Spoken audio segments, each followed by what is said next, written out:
Welcome to the installation video for the roof rails for the Honda Odyssey. This is a 2014.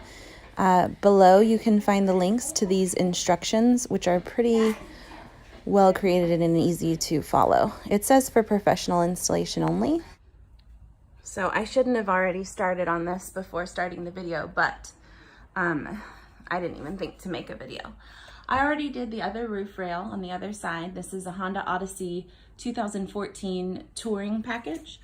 This is the portion that sits in here like a rubber liner piece, and all you do is pry it out. I used just a regular flathead and I wrapped it in a microfiber cloth just to make sure that I didn't scratch anything. You just kind of pry it. It's got like a thin metal inside the core of it, and the rest is a squishy rubber. So you pop that out and the whole thing just kind of pops piece by piece, and that's step one. Step two, which is where I'm at now, is that you would come to the trunk and you want to try to open it halfway. It's a little tricky with mine because it opens automatically, but you want to try to open it about halfway, and then you're looking to pry up these two parts of this plastic cover here. So I'm just going to pop that out, and then I'll be ready to cut the pieces to size. So it's just a matter of pushing, and like I said, see how it gets stuck here when the trunk is fully open. So I'm going to close it a little bit and then I'll start back up. So I had to kind of hold the trunk halfway closed with one hand, and I couldn't hold the camera at the same time. I stuck the flathead into this portion down here underneath and pressed up to pry it open, and it's off at this moment, so I'm going to take that off.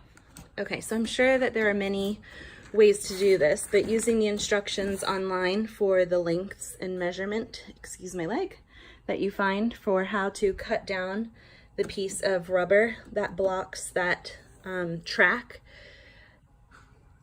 I use a tape measure for sewing because it's nice and flexible, and I just convert the measurements into inches because they're listed in millimeters. Then I use painter's tape and a marker, and I actually draw where I'm going to cut, and then I number the pieces so that when I go to reassemble it into the car, I know number 1 goes closest to the front. Then there's going to be a discarded piece where I've cut on either end and thrown out a portion in the middle. The next piece will be number 2 and number 3. So I find it helpful to use the tape as a label and as a place to mark where my cuts are, because using just a felt tip pen as suggested in the directions doesn't seem easy enough. That we took off of the end near the trunk that goes slightly under the hatch actually has a cut line on it.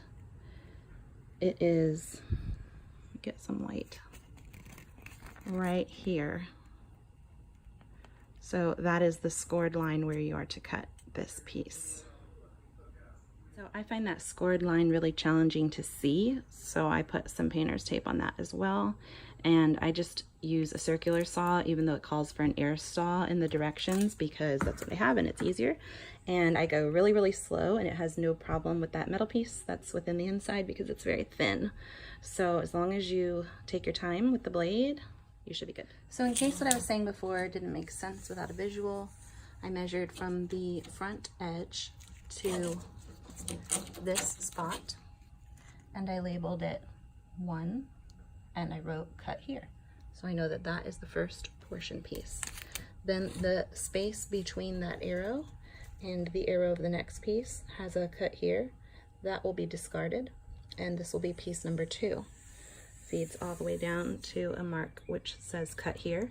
This portion is a trash piece, and this cut here line is the start of piece number 3, which I will keep and cut at the next cut line and discard the butt piece. So now that all my pieces are cut, I just kind of lay them on the roof in the order that they belong, like putting together a puzzle. And I know that they're going to skip over the places where those bolts are, which is the whole point of cutting them. So putting them down, sorry, this is some terrible footage, but you get the idea. It's going to skip each location of bolts down the line and I can go ahead and remove the tape that's marking my cuts.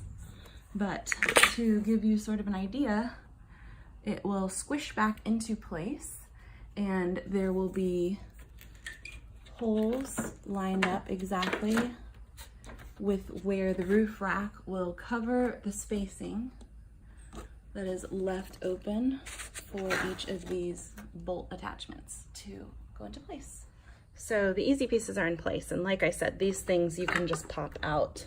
Probably gonna need a tool to do this one, but you basically just get under and pull it out, and you don't need them anymore once you're using those bolts for the roof rack. It was originally being used to hold that rubber tubing line in place, and now it's not necessary. So I don't know that I can record while I do this, but I'm gonna have to halfway close the hatch again to finagle this back into place, and it's just gonna snap right in.